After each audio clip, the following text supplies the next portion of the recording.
सबसे पहले इस घटना पर गौर कीजिए। पूरा देश इससे हिल गया था। किस तरह से एक हाथी को एक पाइनएप्पल, एक अनानास खिलाया गया जिसके अंदर बॉम्ब्स थे। उसका जबड़ा फट गया। यह जो हथनी थी वो प्रेग्नेंट थी, यानी कि पेट में जो बच्चा था वो भी मर गया। एक हृदय विदारक घटना और पूरा देश इससे हिल गया। यह केरल के पालक्काड़ जिले में हुआ। बताया जाता है कि यह हाथी साइलेंट वैली नेशनल पार्क से आया था। मगर भारतीय जनता पार्टी ने इसमें भी सियासत ढूंढ ली है। इसमें भी कहीं ना कहीं वो मुस्लिम एंगल ढूंढ रहा है। कैसे, मैं आपको बताऊंगा। और दूसरी घटना आपकी स्क्रीन पर। आप सब जानते हैं कि बड़ी तादाद में प्रवासी मजदूर वापस बिहार लौट रहे हैं। बिहार के अंदर जो क्वारंटीन व्यवस्थाएं, उस पर ढेरों सवाल हैं।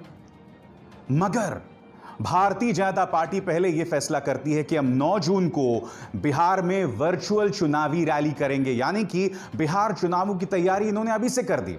बाद में इसे इन्होंने प्रीपोन कर दिया और 7 जून को करने वाले हैं। क्या आपके लिए कोई लक्ष्मण रेखा नहीं है? क्या यह वक्त है चुनावी रैलियां करने का, वर्चुअल चुनावी रैलियां करने का? क्योंकि आप पहले ही कह चुके थे कि हम 10 करोड़ घरों तक, 10 करोड़ लोगों तक पहुंचेंगे। एक ऐसे वक्त जब देश एक बहुत बड़े संकट का सामना कर रहा है, आप अब भी अपनी सियासत खेल रहे हैं। मगर मैं सिलसिलेवार तरीके से इन दोनों घटनाओं की बात करने वाला हूं। सबसे पहले यह घटना जिसने हम सबको हिलाकर रख दिया है। एक प्रेग्नेंट गर्भवती हथनी, उसे एक पाइनएप्पल खिलाया जाता है, एक अनानास जिसके अंदर बॉम्ब्स होते हैं। यह इसके मुंह में फट जाता है। बाद में हथनी पानी में जाकर खड़ी हो जाती है और अपने प्राण त्याग देती है। हालांकि पत्रकार राजदीप सरदेसाई के इस ट्वीट के मुताबिक हाथी की मौत पटाखों से सने अनानास खाने की वजह से नहीं हुई, बल्कि यह एक जाल था जो जंगली सुअरों के लिए बिछाया गया था, जो कि किसानों की फसल को बर्बाद करते हैं। क्या आप जानते हैं कि भारतीय जनता पार्टी ने इसमें भी सियासत घोल ली है? कैसे, मैं आपको बताता हूं। क्योंकि देखिए, केरल ने जो कोरोना संकट को लेकर जिस तरह का बेहतरीन काम किया है, उसके लेकर तो ये लोग सवाल नहीं उठा पा रहे हैं। अब इस वक्त भी इन्होंने सियासत खेली। कैसे, मैं आपको बताता हूं। इसमें भी ये लोग हिंदू मुस्लिम करने का प्रयास कर रहे हैं। आपके सामने केंद्रीय मंत्री प्रकाश जावड़ेकर का यह बयान, वो क्या कह रहे हैं, मैं आपको पढ़ के सुनाना चाहता हूं। केंद्र सरकार ने मल्लपुरम में हाथी की जो मौत हुई है उसे गंभीरता से लिया है। हम जो लोग इसके लिए जिम्मेदार हैं उसे पकड़ने में कोई कसर नहीं छोड़ेंगे। यह भारतीय संस्कृति के खिलाफ है, इस तरह से हाथी को फायर क्रैकर देना और मार देना। इसमें कई गड़बड़ है। सबसे पहले ये मल्लपुरम का इस्तेमाल कर रहे हैं। दोस्तों, मैं स्पष्ट कर दूं दोस्तों, यह घटना मल्लपुरम में नहीं हुई है। यह घटना हुई है मनरकाड़ फॉरेस्ट डिवीजन में, जो कि पालक्काड़ जिले में आती है। अब आप सोचेंगे ये लोग मल्लपुरम का क्यों इस्तेमाल कर रहे हैं? वो इसलिए दोस्तों, क्योंकि मल्लपुरम केरला के अंदर एक मुस्लिम बाहुल इलाका है। और सिर्फ प्रकाश जावड़ेकर ये नहीं कह रहे हैं। इस वक्त मैं आपको बताना चाहूंगा कि आपके सामने केंद्र में एक और नेता, भारतीय जनता पार्टी सांसद मेनका गांधी भी हैं। उन्होंने क्या ट्वीट किया, आप देखिए। Malappuram is known for its intense criminal activity, especially with regards to animals. No action has ever been taken against a single poacher or wildlife killer, so they keep doing it. I can only suggest that you call, email for action. यानी कि मलप्पुरम का यहां पर नाम लिया जा रहा है और अब तक जो भी खबरें आ रही हैं उन सब में यह बात स्पष्ट है कि यह घटना पालक्काड़ जिले में हुई। और दूसरी बात, प्रकाश जावड़ेकर कहते हैं कि भारतीय संस्कृति के खिलाफ है इस तरह से किसी हाथी या हथनी को पटाखा खिलाना, उसे मार देना। मैं आपसे पूछना चाहता हूं प्रकाश जी, इस तस्वीर में जब देहरादून में बीजेपी के विधायक गणेश जोशी ने एक पुलिस के घोड़े के पांव पर मारा था, शक्तिमान नाम का एक घोड़ा था, उसका पांव टूट गया था और कुछ दिनों बाद वो मर गया था। तब आपकी भारतीय संस्कृति कहां गई थी, बताइए ना। तब तो आपने भारतीय संस्कृति की बात नहीं की थी। और जहां हाथी हिंदुओं के लिए पूज्य है, क्या मुझे आपको बताने की जरूरत है कि रामायण में एक प्रकरण था जिसका नाम था अश्वमेध यज्ञ। इसमें किस जानवर का प्रयोग किया गया था? तस्वीर देखिए, घोड़े का इस्तेमाल किया गया था। तब आपको क्या भारतीय संस्कृति और रामायण की याद आई थी, जो अब आप इस मुद्दे में भारतीय संस्कृति ढूंढ रहे हैं?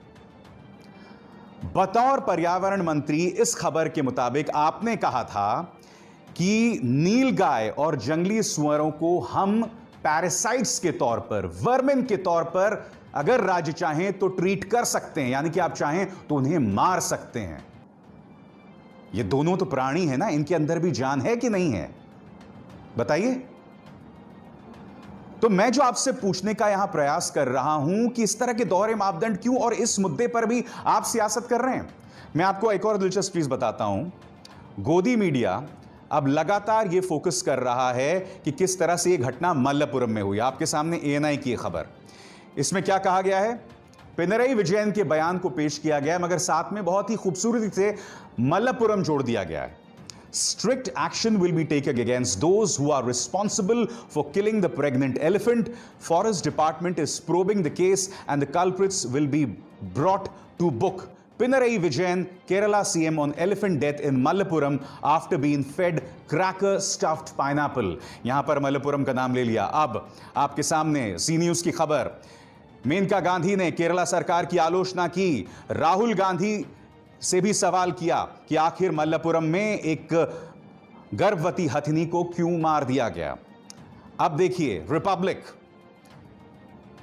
केंद्र सरकार ने कार्रवाई का भरोसा जतलाया और राज्य सरकार से केरल के मल्लपुरम में एक गर्भवती हथिनी की मौत पर रिपोर्ट मांगी। बार बार मल्लपुरम का जिक्र किया जा रहा है, जबकि जैसा मैंने बताया कि अभी जो रिपोर्ट्स आ रही हैं, इस वक्त ये जो घटनाक्रम है वो मनक्कड़ फॉरेस्ट डिवीजन में हुई। पता कीजिए, मनक्कड़ फॉरेस्ट डिवीजन जो है वो पालक्काड़ जिले के अंदर है। इसका मल्लपुरम से कोई लेना देना नहीं है। इसके अलावा मैं आपको ये भी बताना चाहूंगा कि अब तक जो फॉरेस्ट डिवीजन के लोग कह रहे हैं कि ये साइलेंट वैली नेशनल पार्क से आया है, जो फिर पालक्काड़ जिले में है। वो पालक्काड़ जिला जो तमिलनाडु से जुड़ा हुआ है, जो मुस्लिम बाहुल नहीं है, मगर जानबूझकर मल्लपुरम एंगल को यहां पर जोड़ने की कोशिश की जा रही है। और जैसे मैंने कहा ना, यहां पर भी धर्म को जोड़ना, यहां पर भी मुस्लिम एंगल जोड़ना, यहां पर भी सियासत करना। एक हाथी हथनी मर गई, एक गर्भवती हथनी मर गई, जो अपने आप में एक बहुत बड़ी त्रासदी थी। मगर उससे भी बड़ी बात, भारतीय जनता पार्टी इस मुद्दे पर भी सियासत कर रही है। क्या आपको शर्म आती है? क्या आपके लिए कोई भी लक्ष्मण रेखा है? और मैं फिर वो सवाल दोहराना चाहूंगा, ऐसे में गिद्ध कौन है? Who is the vulture? Who is the prophet of doom? Will the BJP mind answering my question?